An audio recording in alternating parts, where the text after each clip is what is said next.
Today, the world sees Lionel Messi lifting trophies, escaping defenders, and finding passes that appear invisible until the ball arrives. It can look like instinct, almost magic.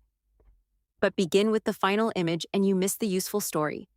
Because before the trophies, Messi was a small, quiet boy in Rosario, whose future depended on far more than talent. So what developed between that beginning and the player who seemed to see the game earlier than everyone else? Lionel Andres Messi was born on June 24, 1987, in Rosario, Argentina. He played organized football at Grandoli and later entered the youth system of Newell's Old Boys. People around his childhood consistently described an unusually advanced young player. At approximately 11 or 12, he began medical treatment for a growth-related hormonal deficiency. His family had already worked to obtain treatment. Barcelona did not discover a completely unknown child. Messi was already recognized, but continuing his development and treatment created real financial and practical concerns. In September 2000, 13-year-old Messi traveled to Barcelona for a trial. He was smaller than many players around him and entering a new country, culture, and football environment. Barcelona's decision-makers considered his size, treatment expenses, and whether someone so young would settle abroad. On December 14th, Carlos Rexach recorded the club's commitment on the famous paper napkin. It was not a complete professional contract created casually over lunch. It was a written commitment while formal arrangements were still being completed. At Barcelona, Messi entered a system that developed players technically and tactically. He was not only repeating dribbles or practicing how to strike a ball, he was learning to function inside moving situations, with teammates, opponents, space, and changing tactical responsibilities. He progressed through the youth levels and made his official competitive first-team appearance in October 2004. Senior players, including Ronaldinho, helped his integration. His development involved family, treatment, coaching, teammates, and institutional support. Talent mattered enormously. But talent was not developing alone. This is where Messi's story reaches beyond football. You can write every day and repeat the same weak explanation. You can study for hours and continue misreading the same kind of question. You can rehearse a presentation perfectly, then freeze when somebody interrupts. The problem may not be effort, you may be practicing the visible movement while ignoring the information and decisions surrounding it. Technical ability answers, can I perform this action? Real performance also asks, is this the right action now? The first part of the mechanism is perception, gathering the information that matters before acting. In football, that may include the ball, defenders, teammates, space, movement, and timing.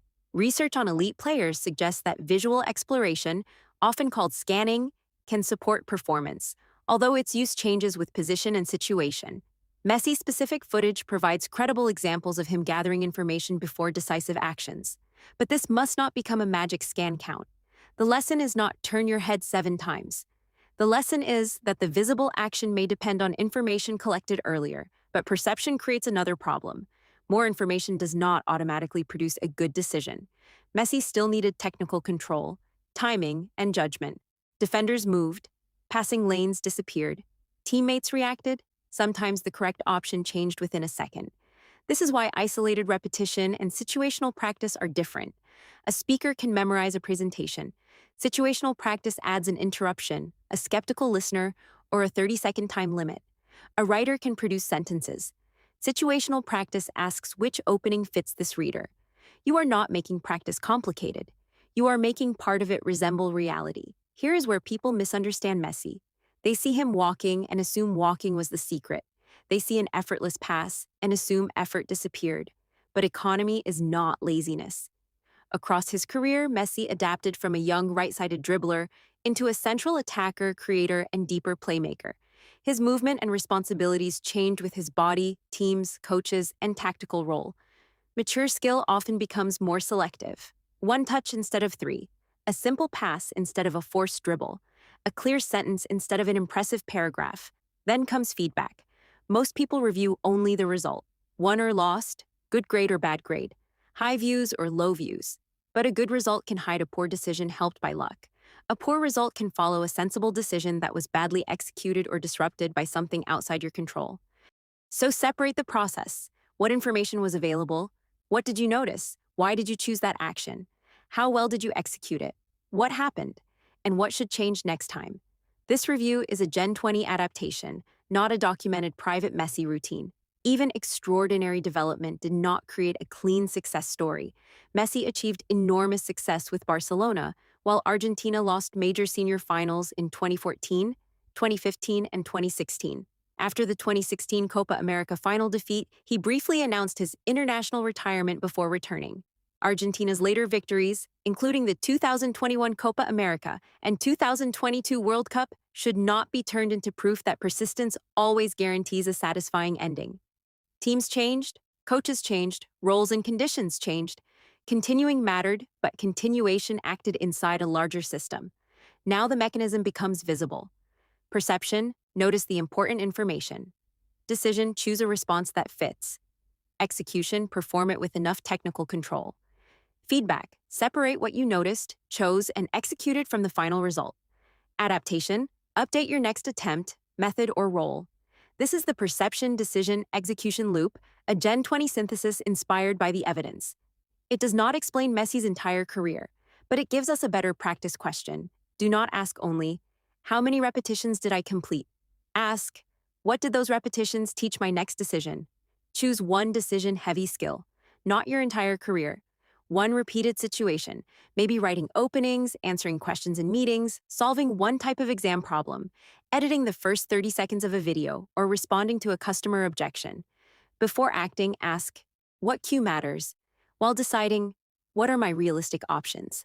After acting, was the decision or execution the main problem? Before repeating, what one adjustment will I test? Do not analyze every movement until you freeze.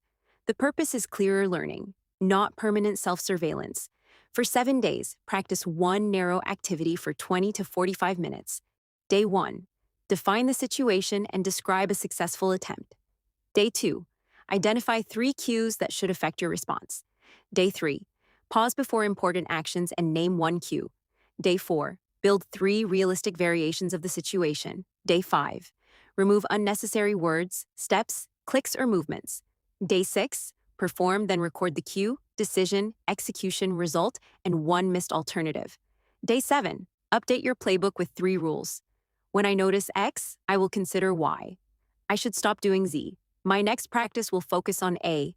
Pause or simplify the experiment if it creates anxiety, obsession, or neglect of sleep, education, work, relationships, or basic well-being. Messi's story includes unusual ability, family commitment, medical care, elite coaching, teammates, opportunity, timing, and uncertainty. You cannot copy that context. You can test the mechanism. Your next attempt does not need to look like Messi's. It does not even need to be bigger. It needs to be better informed. Comment C when you begin. GenTwenty investigates the systems beneath remarkable achievement, what worked, what is exaggerated, what it cost, and what someone in their 20s can realistically test. We are not learning how to become somebody else. We are learning how to build ourselves. GenTwenty, figuring life out together.